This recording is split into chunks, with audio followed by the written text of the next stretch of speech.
అందరికీ నమస్కారం. రోజాస్ తెలుగు డైరీస్ ఛానల్కి స్వాగతం. ఈరోజు మనం పి రాజగోపాల నాయుడు రచించిన ఛత్రపతి శివాజీ జీవిత చరిత్రలోని 2వ భాగంలోకి వచ్చేసామండి. ఇంకా ఏమాత్రం ఆలస్యం చెయ్యకుండా కథలోకి వెళ్ళిపోదామా? చెవులారా వినటానికి సిద్ధం కండి. ఇష్టముండి లేని భర్త. షాహజీకి జిజియాబాయికి పరిణయమైందే కానీ వారి సంబంధాలు సవ్యంగా లేవు. ఎన్నో ఘర్షణల తరువాత, ఎన్నో రాయబారాల తరువాత, ఎందరో నచ్చజెప్పిన తరువాత వారి వివాహం జరుపబడింది. కానీ కొద్ది దినాలలోనే ఆ కుటుంబాల మధ్య తగాదాలు ప్రారంభమయ్యాయి. ఒకనాడు ఎవరితోనో ఈనాడైనా తన అశ్వికుని కుమారునికి లఖూజీ తన బిడ్డనిచ్చాడా లేదా అన్నాడట మాలోజీ. అది లఖూజీ మనస్సును చాలా కష్టపెట్టింది. అతనికింకా ఆ అశ్వికుని బుద్ధి పోలేదు అన్నాడట లఖూజీ. ఆ మాట మాలోజీకి ఆగ్రహం తెప్పించింది. ఆ విధంగా చిన్న చిన్న మాటల వల్ల వారి కుటుంబాల మధ్య సహజంగా ఉండవలసినంత పొంతన లేకపోయింది. పైగా షాహజీకి లఖూజీ అంటే అంతగా నచ్చలేదు. జిజియాను తనకివ్వనని లఖూజీ అన్నాడని షాహజీకి తెలుసు. ఎంతో పట్టుదల పట్టిన తరువాత కానీ, అందులోనూ నిజాంషా కల్పించుకున్న తరువాత కానీ ఆమెను అతడు తనకివ్వలేదు. ఇచ్చిన తరువాత కూడా అతడు తమకంటే గొప్పవాడు అనుకోవటం మానలేదు. అందువల్ల షాహజీకి లఖూజీ అంటే మనస్సులో కొంత కష్టముంది.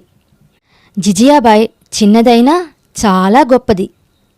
భర్త అంటే దేవునిలాగా చూస్తుంది. అతని హృదయాన్ని రంజింపచేయటానికి సాయశక్తులా ప్రయత్నిస్తున్నది. కానీ షాహజీకి ఆమె మీద ఉండవలసినంత ప్రేమ లేదు.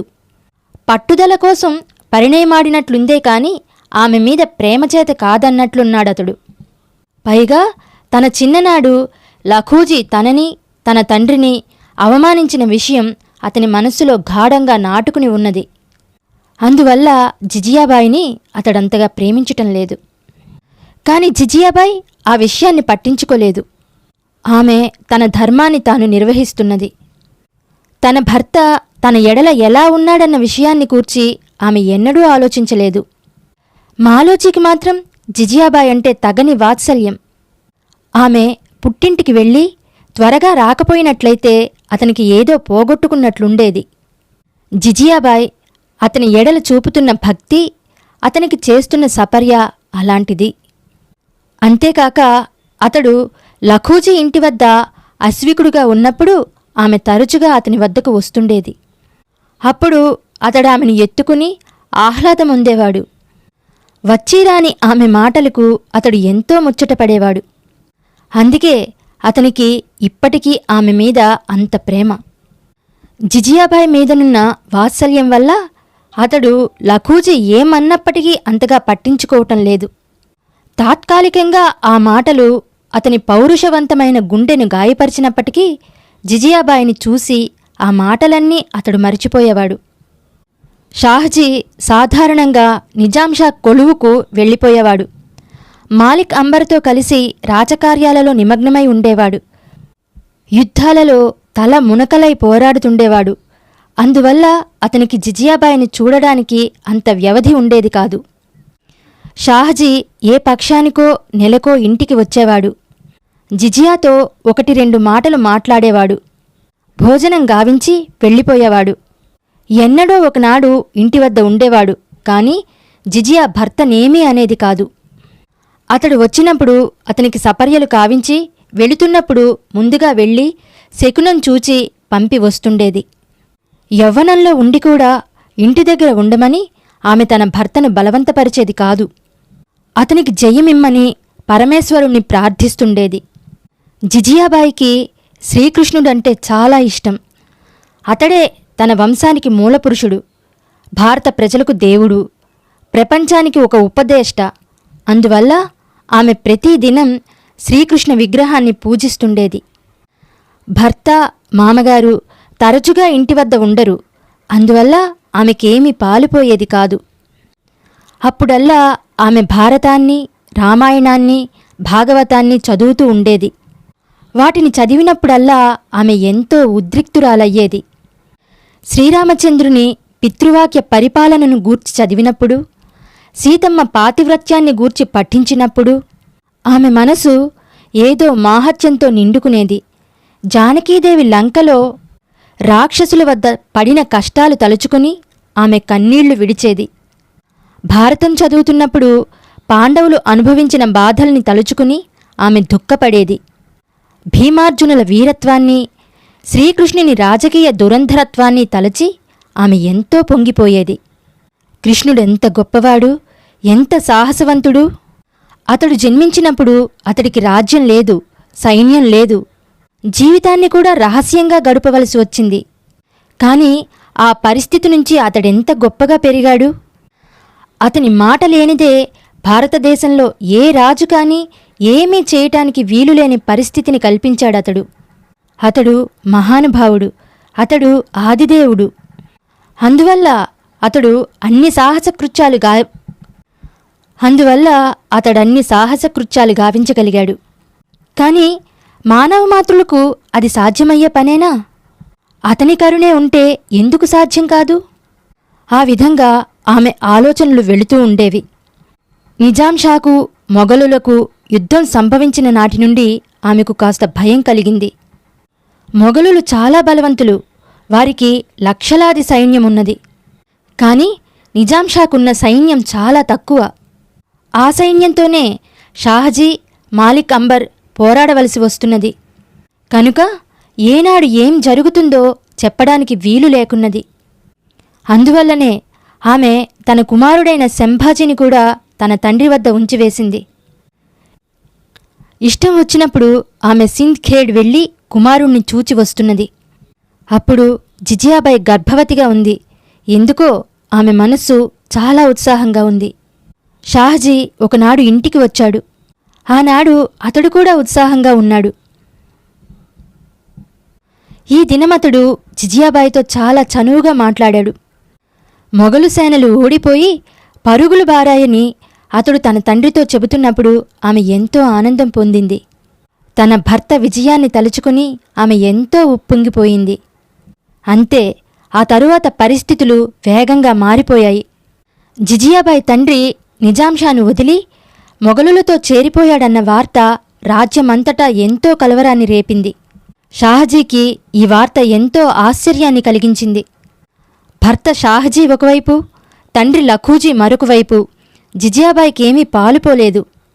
లఖూజీకి ఎలాగైనా నచ్చచెప్పి అతణ్ణి నిజాంషా వైపు తరలించమని షాహజీ భార్యతో చెప్పాడు. అతడు అంగీకరించకపోతే శంభాజీని తీసుకుని వచ్చేయమన్నాడు. లఖూజీ మొఘలుల వైపు వెళ్లటం వల్ల నిజాంషా హెచ్చుగా బలహీనపడతాడని షాహజీకి తెలుసు. అతనితో పాటు యాదవులలో చాలామంది మొఘలులను బలపరుస్తారు. నిజాంషా రాజ్యంలో యాదవుల బలం అంతగా త్రోసివేయబడింది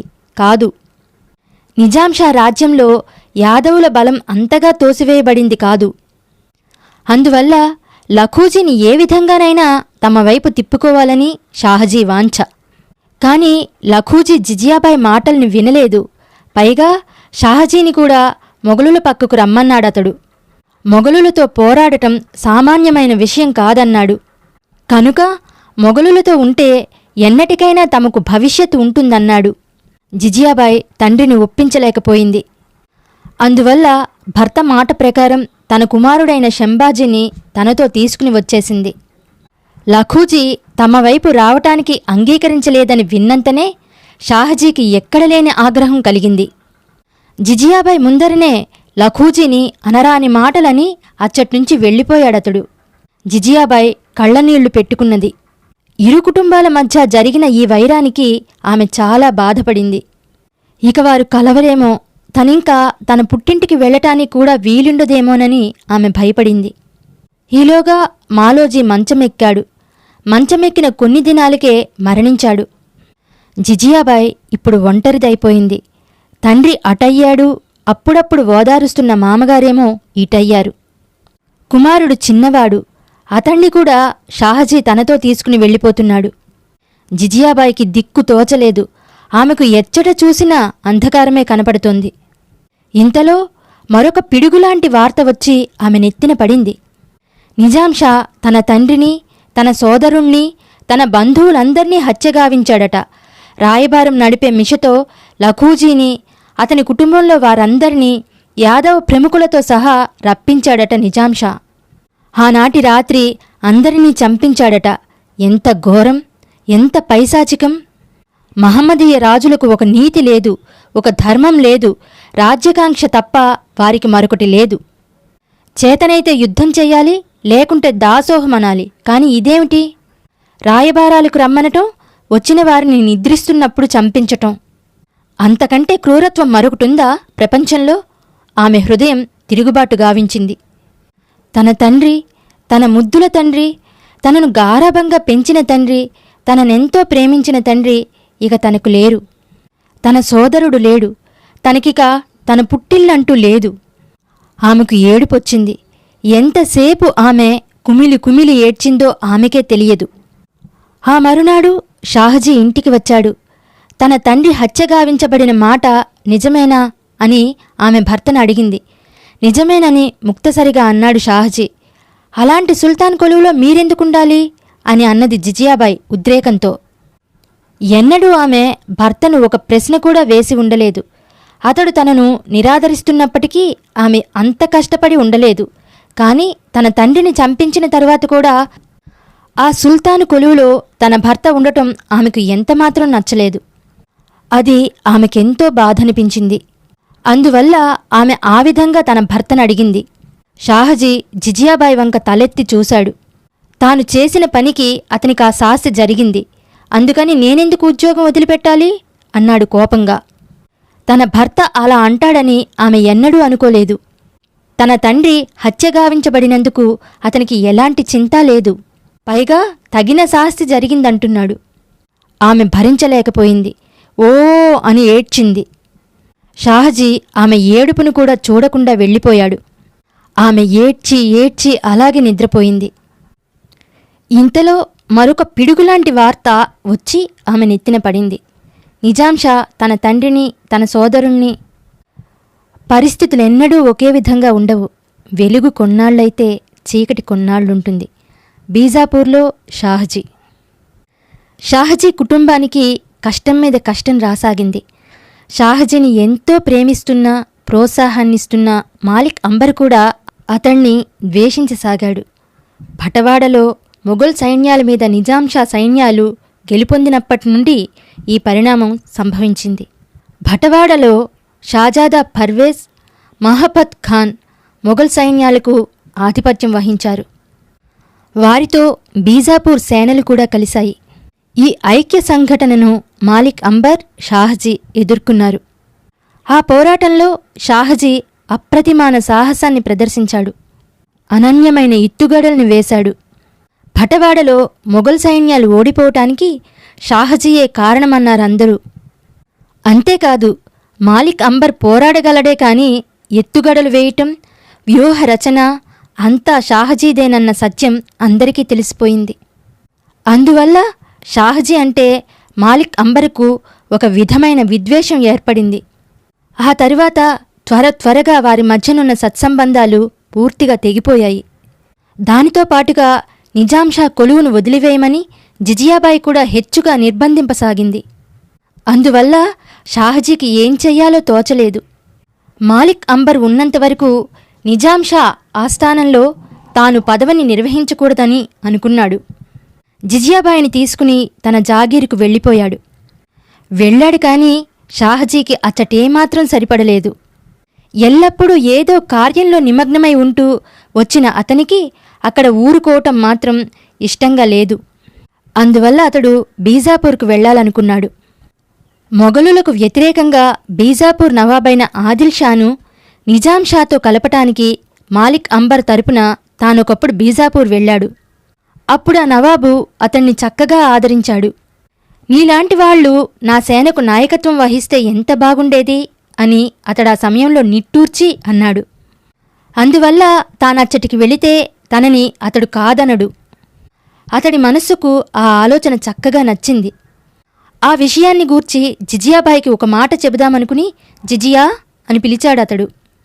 ఆమె వచ్చి నిలిచింది. కూర్చోమన్నాడతడు. ఆమె అతని పాదాల వద్ద కూర్చుంది. జిజియా, ఇచ్చటేమీ బాగాలేదు. జాగీరంతా పాడుపడినట్లుంది. ఇందులో మనకు వచ్చే సంపాదన అంతగా లేదు. అందువల్ల మనం బీజాపూర్ వెళదాం. జిజియాబాయి ఏమీ మాట్లాడలేదు. ఆ ఆలోచన ఆమెకి ఇష్టమున్నట్లు తోచలేదు. ఆ విషయాన్ని అతడు గుర్తించాడు. పనేమీ లేకపోతే నేనుండలేను. ఆమె మాట్లాడలేదు. బీజాపూర్ చాలా బాగుంటుంది. అక్కడ నీకు చాలా సౌకర్యంగా ఉంటుంది అన్నాడు షాహజీ ఆమెకి నచ్చజెపుతూ. మరలా నవాబ్ కొలివేనా? అది చాలా ప్రమాదకరం అన్నదామె కిందికి చూస్తూ. ఏమీ ప్రమాదముండదు అన్నాడతడు. ఎందుకుండదు? ఎన్నో సంవత్సరాలు విధేయత చూపిన మా నాన్నగారిని, తదితరుల్ని నిజాంషా ఏం చేశాడో మీకు తెలియదా? అది వేరు విషయం. అతడు నిజాంషాకు ఎదురు తిరిగాడు. అందువల్ల ఆ సుల్తాన్ అలా చేశాడు షాహజీ అన్నాడు. ఆ మాటకు ఆమె మనస్సు మండింది. కాని భర్తనేమీ అనలేకపోయింది. పోనీ మీరు మాలిక్ అంబర్కు ఎంత సాయం గావించారు? అతనితో కూడి ఎన్ని సాహసకృత్యాలు గావించారు? అతడైనా మీ ఎడల కృతజ్ఞత చూపాడా? ఆమె తీవ్ర స్వరంతో ప్రశ్నించింది. ఆ ప్రశ్నకు షాహజీ సమాధానం చెప్పలేకపోయాడు. తనకెదురుగా మాట్లాడకపోయినప్పటికీ జిజియాబాయి మనోభావాలు షాహజీకి బాగా తెలుసు. సాధారణ మహమ్మదీయులంటే ఆమెకు ద్వేషం లేదు. కాని సుల్తాన్లు, నవాబులంటే మాత్రం ఆమెకు ఏమాత్రం కిట్టదు. పెద్ద పదవుల్లో ఉన్న ముస్లింలంటే కూడా ఆమెకు పడదు. వారందరూ తాగుబోతులని, విషయలోలులని, ఏ ఘాతుక కృత్యాలకైనా వెనుదీయని వారిని హిందూమత విద్వేషులని ఆమె విశ్వాసం. ఆత్మనిగ్రహం కలిగిన హిందూ ప్రముఖులెక్కడా, విలాస జీవితానికి అలవాటు పడిన మహమ్మదీయ ప్రభువులెక్కడా అని ఆమె అనుకునేది. పైగా లఖూజీని నిజాంషా హత్య చేయించిన నాటి నుండి ఆమె మనస్సు రగులుకునిపోతోంది. ఆదిల్షా అలాంటివాడు కాదు జిజియా. అతడు చాలా మంచివాడు. అతని రాజ్యంలో హిందువులకు ఎలాంటి కష్టాలు లేవని నేను విన్నాను. పైగా అతణ్ణి జగద్గురువు వంటివాడని హిందువులంటూ ఉంటే నేను విన్నాను. అలాంటి మహానుభావుడి వద్ద ఉద్యోగిగా ఉండటం గౌరవప్రదమే కాని అవమానం కాదు. మనస్సుని బట్టి చూడాలి, కాని మతాన్ని బట్టి చూడకూడదు అన్నాడు షాహజీ. అతని మాటలు ఆమెకు కిట్టలేదు. అతడు మంచివాడు కావచ్చు, కాని అతని కుమారుడు కూడా మంచివాడవుతాడా? ఆమె గట్టిగానే అడిగింది. ఇప్పుడు పాలిస్తున్నది ఆదిల్షాయే కదా నచ్చజెప్ప చూచాడు షాహజీ. కావచ్చు, ఇప్పటికే అతడు ముసలివాడయ్యాడు. నేడో రేపో గుటుక్కు మనవచ్చు. తరువాత అతని కుమారుడు పెత్తనానికి వస్తాడు అందామె. అతడు కూడా తండ్రిలాగే ఉండవచ్చు అన్నాడతడు. ఏమో, ఎవరికి తెలుసు అని ఊరుకున్నదామె. షాహజీకి ఏం చెప్పటానికి తోచలేదు. జిజియాబాయి బీజాపూర్కు రాదన్న విషయం అతనికి అర్థమైపోయింది. కాని తానిక్కడెలా ఉండగలడు? నిజాంషా ఆస్థానంలో అందరిలోనూ ఉంటూ నిర్విరామంగా కృషి చేస్తూ ఎప్పుడూ పోరాటాలతో గడుపుతున్నవాడెలా ఈనాడు చేతులు ముడుచుకుని కూర్చోగలడు? జిజియాబాయి ఏమన్నప్పటికీ తాను మాత్రం తప్పనిసరిగా బీజాపూర్ సుల్తాన్ సైన్యంలో చేరాలనుకున్నాడతడు. ఒకనాడు షాహజీ బీజాపూర్ వెళ్ళి వస్తానన్నాడు. అంతే, మరలా కొన్ని దినాల వరకు రాలేదు. ఆ తరువాత వచ్చి బీజాపూర్ నవాబు అతణ్ణి తన సైన్యాధిపతులలో ఒకడిగా నియమించాడని చెప్పాడు. జిజియాబాయిని కూడా తనతో అక్కడికి రమ్మన్నాడు. ఆమె ఏమీ మాట్లాడలేదు. అయినప్పటికీ అతడు తన మనసును మార్చుకోలేదు. ఆమెను శివనేరు కోటలో ఉంచి అతడు వెళ్ళిపోయాడు. మరలా చాలా దినాలు షాహజీ గూర్చి వార్త అందలేదు. ఆ తరువాత ఒకనాడు అతడు వచ్చి శంభాజీని కూడా తీసుకుని వెళ్ళాడు. బీజాపూర్ రాజ్యానికి బీజాపూర్ రాజధాని నగరం. మంత్రులు, సైన్యాధిపతులు, ప్రముఖ ఉద్యోగులు సాధారణంగా ఆ నగరంలోనే ఉంటారు. సామంతులు, జాగీర్దారులు, దేశముఖులు అప్పుడప్పుడు బీజాపూర్ వచ్చి వెళుతూ ఉంటారు. వచ్చినప్పుడు అక్కడ ఉండడానికి భవనాలను కూడా కట్టించుకున్నారు. ఆనాటి సామంతులలో శంభాజీ మోహితే ఒకడు. అతడు సూపాకు జాగీర్దారు. ఒకనాడు అతనికి షాహజీ కనపడ్డాడు. సూపా పక్కనే షాహజీ జాగీర్దారు కూడా ఉంది. పైగా అతడు షాహజీ పేరు ప్రఖ్యాతల్ని కూడా విని ఉన్నాడు. అందువల్ల అతనికి షాహజీ మీద హెచ్చు గౌరవం కూడా ఉంది. కనుక షాహజీని అతడు తన ఇంటికి రమ్మని ఆహ్వానించాడు. వీలు చూసుకుని షాహజీ శంభాజీ మోహితే ఇంటికి వెళ్ళాడు. అక్కడ మోహితే అతనికి మంచి ఆతిథ్యమిచ్చాడు. ఆ ఆతిథ్యం ఇవ్వటంలో అతని చెల్లెలు తుకాబాయి కూడా పాల్గొంది. తుకాబాయిని చూస్తూనే షాహజీకి మనస్సు కలిగింది. ఆమె జిజియాబాయిలాగా కాక చాలా చలాకీగా ఉంది.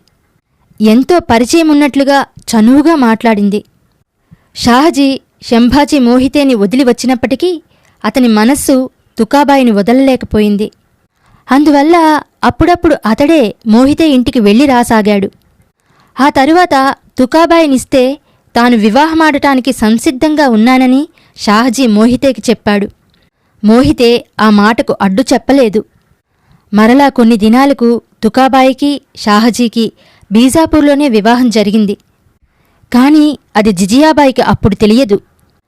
ఆమె కుమారుడైన శంభాజీ మాత్రం ఆ వివాహ సమయంలో తండ్రి దగ్గరే ఉన్నాడు. పరిణయం జరిగిన కొన్నాళ్లకు ఆ విషయం జిజియాబాయికి తెలిసింది. తన భర్త చేసిన పనికి ఆమెకెంతో బాధ కలిగింది. తనను అతడు వదిలివేసినట్లు ఆమె భావించింది.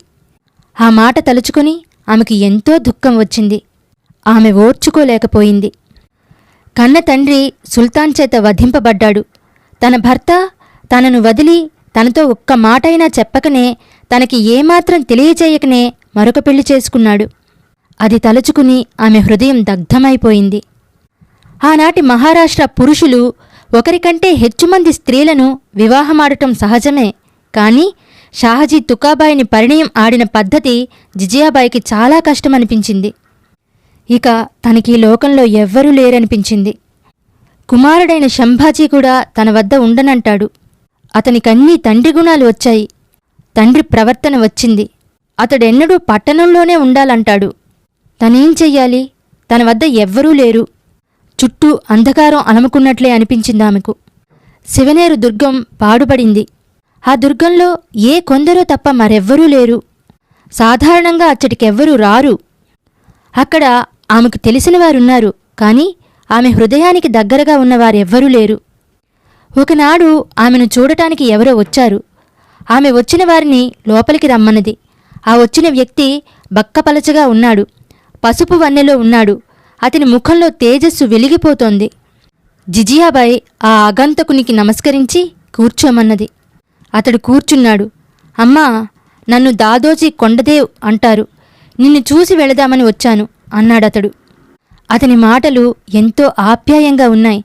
ధన్యవాదాలు అందామె. షాహజీ బీజాపూర్ వెళ్ళాడని విన్నాను అన్నాడు దాదోజీ. అవును అన్నది జిజియాబాయి.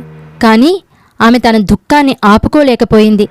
దాదోజీ కొండదేవ్ ఒక క్షణం ఏమీ మాట్లాడలేదు. ఆ విషయం నాక్కూడా తెలిసిందమ్మా అన్నాడు విచారంగా. ఆమె దుఃఖానికి మేర లేకపోయింది. పుట్టినప్పటి నుండి ఆమెకు కష్టాలు తప్ప మరేమీ లేవు. ఆమె జీవితంలో సుఖమంటూ ఎన్నడూ లేదు. ఏడవకమ్మా, దేవుడు నీ పాలిట ఉన్నాడు అన్నాడు దాదోజీ. తన తండ్రి మాటలలాగా ఉన్నాయి అతని పలుకులు. ఆమె కళ్ళనీళ్లు తుడుచుకుంటూ, మీరేం చేస్తున్నారు అంది. ఏమీ లేదమ్మా, నేను మీ జాగీర్లో ఒక కులకర్ణిని. చాలా దినాలుగా షాహజీ నెరుగుదును అన్నాడు దాదోజీ. అతని కళ్ళు వెలిగిపోతున్నాయి. ఆమెకు అతని మీద గౌరవం పెరిగింది. శంభాజీ కూడా తండ్రితోనే ఉన్నాడా? అవునండి అన్నదామె ముక్తసరిగా. షాహజీ బీజాపూర్కు వెళ్లకుండా ఈ జాగీరును బాగుపరిచి ఉన్నట్లయితే బాగుండేది అన్నాడతడు. నేను కూడా ఆ విషయమే చెప్పాను. కాని వారు వినలేదు అందామె. ఆ నవాబులను ఎన్ని నాళ్లు సేవించినప్పటికీ లాభం లేదమ్మా. షాహజీ తన జీవితాన్నంతటినీ వారిని పెంచటానికే వినియోగిస్తున్నాడు అన్నాడు దాదోజీ. దాదోజీ చెబుతున్నది నిజమే మరి. ఆమె అతని మాటల్ని కాదనలేకపోయింది. షాహజీ మహావీరుడు. తాను తలుచుకుంటే ఒక రాజ్యాన్ని నిర్మించగలడు. కాని ఏం లాభం అన్నాడు దాదోజీ. వీరత్వం ఉండవచ్చు, కాని దానికి తగిన అంగబలం కావాలి కదా. తన సందేహాన్ని వెలిబుచ్చింది జిజియాబాయి. అంగబలమేమున్నదమ్మా, నిమిషంలో వస్తుంది. దానికి ఆసక్తి కావాలి అన్నాడు దాదోజీ. ఆమె మాట్లాడలేదు. దేశమంతా ముస్లిం రాజ్యమైపోతున్నది. ఉత్తరాపథాన మొఘలులు, మధ్యన నిజాంషా, దక్షిణాన బీజాపూర్, గోల్కొండ నవాబులు. ఇక హిందువులకు మిగిలిందేముంది? వారు ఆ ముస్లింలకు పాదాక్రాంతులై వారి వద్దే ఊడిగం చేస్తూ వారి కోసం ప్రాణాలర్పిస్తున్నారు. ఇక ఈ దేశానికి నిష్కృతి లేదు విచారంతో అన్నాడు దాదోజీ. అలాగే అనిపిస్తున్నది. ఉత్తరాన రసపుత్రులు, దక్షిణాన మహారాష్ట్రులు వారికి లొంగిపోయారు. అందువల్ల వారు తమ ఇష్టం వచ్చినట్లు ఆడుతున్నారు అంది జిజియాబాయి అతన్ని బలపరుస్తూ. ఇలాగే మరికొన్ని సంవత్సరాలు జరిగితే ఈ దేశంలో హైందవమే నశించిపోతుంది. దేశం మొత్తం మీద మహమ్మదీయ మతం అల్లుకుని వస్తుంది. ప్రతివారు వారి వేషభాషల్ని అలవర్చుకుంటున్నారు. వారిని విడిచి బ్రతకలేకపోతున్నారు అన్నాడు దాదోజీ కొండదేవ్. అతని మాటలన్నీ ఎంతో సత్యం. తానింతవరకు ఏ అభిప్రాయాలను కలిగి ఉండేదో ఆ అభిప్రాయాలనే అతను కూడా కలిగి ఉన్నాడు. ఇదివరకు అతడు తప్ప తనతో ఏకీభవించిన వారెవరూ లేరు. చిన్నతనం నుంచి జిజియాబాయికి ఈ అభిప్రాయాలున్నవి. కానీ ఆమె ధైర్యం చేసి వాటిని తన తండ్రికి చెప్పలేకపోయింది. రాను రాను ఆ అభిప్రాయాలు బలపడ్డాయి. అయినప్పటికీ ఆమె తన భర్తను తన వంకకు తిప్పుకొనలేకపోయింది. ఇప్పుడు ఆ బక్కపలచటి వ్యక్తి, ఆ దాదోజీ తన మాటల్నే తనకు ఒప్పజెపుతున్నాడు. అతని మాటలు వింటుంటే ఆమెకి ఎంతో ఆనందం కలిగింది. ఇన్ని దినాలకు ఆమె హృదయానికి దగ్గరగా ఉన్న వ్యక్తి ఒకడు కనపడ్డాడు. నిజంగా అతడు గొప్పవాడు. ఈ మహమ్మదీయుల్ని అరికట్టేవారికి పుట్టరేమో అందామె తన సందేహాన్ని వెలిబుచ్చుతూ. ఎందుకు పుట్టరమ్మా? తప్పనిసరిగా పుడతారు. దేవుడు వీరి అమానుష కృత్యాలను ఓర్చుకోలేడు. హైందవం అంత నిర్వీర్యమైనది కాదు అన్నాడా వృద్ధుడు. మహావీరుడైన రాణా ప్రతాప్ సింగ్ కంటేనా, రామదేవుని కంటేనా? ఈ మహాసామ్రాజ్యాలను పాలించిన ప్రతాపరుద్రుడు, చక్రవర్తి, రామరాయల కంటేనా? అలాంటి వారు మరి ఎవరు ఉద్భవిస్తారు అన్నది జిజియాబాయి. మన దేశంలో వీరులకేం కొదవమ్మా? ఈనాడి దేశానికి గ్రహణం పట్టిందంతే. అది త్వరలోనే వీడిపోవచ్చు చావని ఆశతో అన్నాడు దాదోజీ. ఆమెకు కూడా నిజమే అనిపించింది. ఇలాంటి వీరుడు ఎందుకు ఉద్భవించకూడదు? ఉద్భవిస్తే ఎంత బాగుండును అనిపించిందామెకు. ఉద్భవించాలని ఆ పురాణ దంపతులైన పార్వతీ పరమేశ్వరులకు ఆమె మనస్సులోనే మొక్కుకుంది. అప్పుడామె హృదయం ఉప్పొంగిపోయింది. అలా జిజియాబాయి, దాదోజీలు కొంతసేపు మాట్లాడుకున్నారు. ఆ తరువాత దాదోజీ సెలవు తీసుకుంటానన్నాడు. ఆమె అతనికి నమస్కరించి, మీరు అప్పుడప్పుడు వస్తూ ఉండాలి అంది. అలాగేనమ్మా, షాహజీ కూడా లేడు కదా, వస్తూ ఉంటాన్లే అంటూ అతను వెళ్ళిపోయాడు. ఎంత గొప్పవాడు అనుకుందామె. చీకట్లో వెలుగు. జిజియాబాయికి నెలలు నిండుతున్నవి. నిండుతున్న కొద్దీ ఆమె తన ఒంటరితనాన్ని గుర్తిస్తోంది. దాదోజీ కొండదేవ్ ఉంటే, వస్తే ఎంత బాగుండును అనుకుందామె. కాని అతడెక్కడుంటాడో ఆమెకెలా తెలుసు? చుట్టుపక్కల ఉన్నవారిని ఆమె అడిగి చూసింది. కాని వారిలో చాలామందికి అతను తెలియదు. జిజియాబాయి ఆ వృద్ధుణ్ణి గూర్చే ఆలోచిస్తున్నది. ఆ బక్కపలచని వ్యక్తిలో ఎంత పౌరుషమున్నది! హిందువుల పతనాన్ని గూర్చి అతనికెంత బాధ ఉన్నది! వారి పునరుద్ధరణ విషయమై అతనికెంత ఆసక్తి ఉన్నది! ఆమెకు నిజంగా ఆశ్చర్యమే కలిగింది. మహారాష్ట్రలోని గొప్ప గొప్ప జాగీర్దారులు, దేశముఖులు, దేశ పాండేలు, సామంతులు అందరూ కూడా ముస్లింలకు పాదాక్రాంతులైపోయారు. వారిని విడిస్తే బ్రతకలేము అంటున్నారు. వారి వేషాలు వేస్తున్నారు. వారి భాషను మాట్లాడుతున్నారు. చాలామంది ఆ మతాన్ని అవలంబిస్తున్నారు. దాదోజీ కొండదేవ్ చెప్పినట్లు హిందువులకి ఒక స్వాతంత్ర్యం ఎలా ఉంటుంది? తన భర్త ముస్లిముల కొలువును విడనాడనంటాడు. తన కుమారుడు కూడా తండ్రిలాగే తయారయ్యాడు. శంభాజీ అలా అవుతాడని తానెన్నడూ అనుకోలేదు. అతడైనా తన మాట వింటాడని ఆమె అనుకుంది. కాని ఆ ఆశ కూడా లేకపోయింది ఆమెకు. భర్త నిరాదరించినప్పటికీ కుమారుడైన ఆమె మాట విని ఉన్నట్లయితే ఆమెకు ఇంత చింత ఉండేది కాదు. కాని ఆమె అదృష్టం అలా ఉంది. ఆమె మాత్రం ఏం చేయగలుగుతుంది? ఇంతలో ఎవరో వస్తున్నట్లు సవ్వడయింది. దాదోజీ కొండదేవ్ వస్తున్నాడేమోనని ఆమె సంబరపడింది. కాని అతడు రాలేదు. పరిచారిక వచ్చి షాహజీ వస్తున్నాడని చెప్పింది. అప్పుడు ఆమె భావాలు వర్ణనాతీతమైనవి. షాహజీ లోపలికి వచ్చాడు. ఆమె దుఃఖాన్ని ఆపుకోలేకపోయింది. ఆమెను చూసినప్పుడు షాహజీకి కూడా జాలి కలిగింది. ఆమె ఎడల తానెంతో అపరాధం గావించినట్లు అనిపించింది అతనికి. అతడు ఆమె దగ్గరగా వచ్చి తల నిమురుతూ ఆరోగ్యం ఎలా ఉంది అని ప్రశ్నించాడు. బాగుగానే ఉన్నట్లు ఆమె తల ఊపింది. అప్పుడు ఆమె కన్నీటి కణాలు రెండు షాహజీ హస్తం మీద పడ్డాయి. అతని హృదయం కూడా జలధరించింది. నిన్ను బీజాపూర్కు తీసుకుని వెళదామని వచ్చాను అన్నాడు షాహజీ. జిజియాపై ఏమీ మాట్లాడలేదు. ఇక్కడ ఒంటరిగా ఉండలేవు నువ్వు అన్నాడు షాహజీ. ఉండగలను అందామె. ప్రియ నేస్తాలు, ఈ నవల మీకు నచ్చినట్లయితే కనుక నా ఛానల్ని తప్పకుండా సబ్స్క్రైబ్ చేయండి. అలాగే లైక్ చేయండి, షేర్ చేయండి, కామెంట్ పెట్టండి, నన్ను ప్రోత్సహించండి. ఇట్లు మీ రోజారమణి. ధన్యవాదాలు.